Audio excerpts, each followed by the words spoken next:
पूर्ण संख्याओं से राष्ट्रीय आय एवं योग्यता आधारित छात्रवृत्ति परीक्षा में जो प्रश्न पूछे गए हैं, आइए उनको देखते हैं। तो पहला प्रश्न आया हुआ है, 80 और 90 के बीच अभाज्य संख्या है। पूर्ण संख्याओं से जो प्रश्न राष्ट्रीय आय एवं योग्यता आधारित छात्रवृत्ति परीक्षा में पूछे गए हैं, इसमें से पहला प्रश्न ये पूछा गया है, 80 और 90 के बीच अभाज्य संख्या।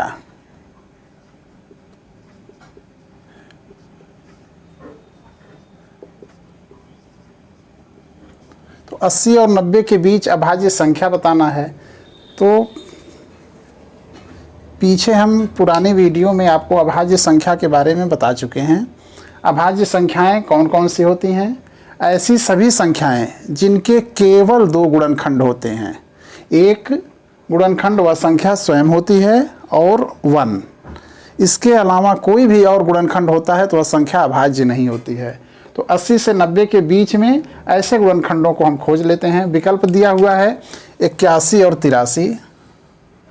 81 और 83, यहाँ देख रहे हैं 81 किसी एक और नंबर से कटता है तो यह नहीं होगा। ख है 83 और 87।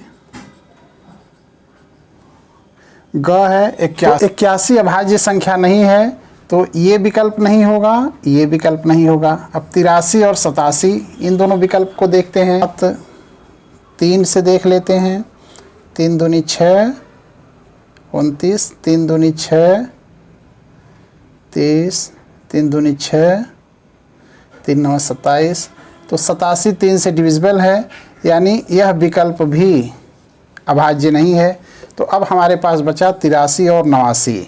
83 भी किसी से डिविजिबल में नहीं है और 89 भी नहीं किसी से कटता है, यानी विकल्प घ, ये घ विकल्प सही है।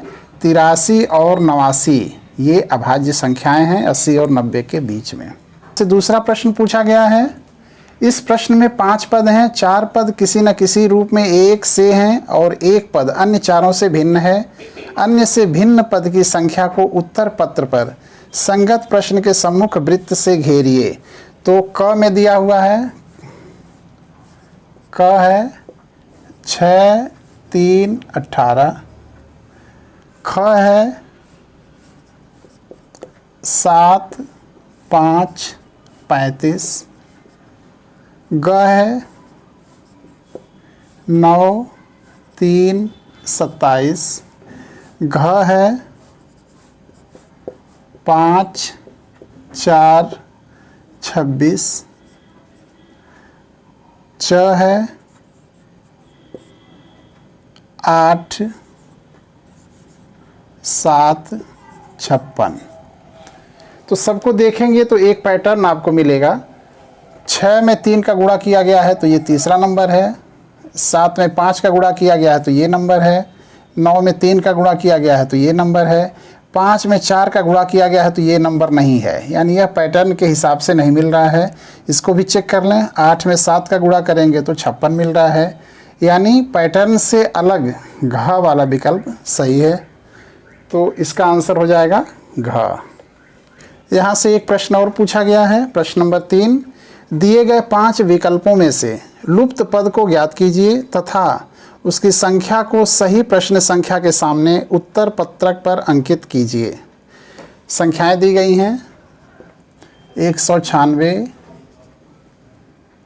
169, 144, 121, 100 और ये खाली जगह है। यहाँ की संख्या हमको बतानी है। तो किसी भी कंपटीशन की परीक्षा के लिए हम जा रहे हैं तो कम से कम 1 से लेकर और 20 तक की संख्याओं के वर्ग हमको याद रख लेने चाहिए। इससे समय की बचत होती है। अब हम यहाँ देखेंगे, इन संख्याओं को ध्यान से देखें तो ये संख्याएं किसी न किसी का वर्ग हैं। जैसे 96 को देखें तो 196 14 का वर्ग होता है। 169 13 का वर्ग, 144 12 का वर्ग, 11 का वर्ग, 10 का वर्ग। तो यहाँ की संख्या क्या होगी? 9 का वर्ग। 9 का वर्ग 81, यानी यहाँ जो संख्या आएगी वह कितनी होगी? 81 होगी। और विकल्प में दिया हुआ है ग, यानी ग विकल्प हमारा सही हो जाएगा।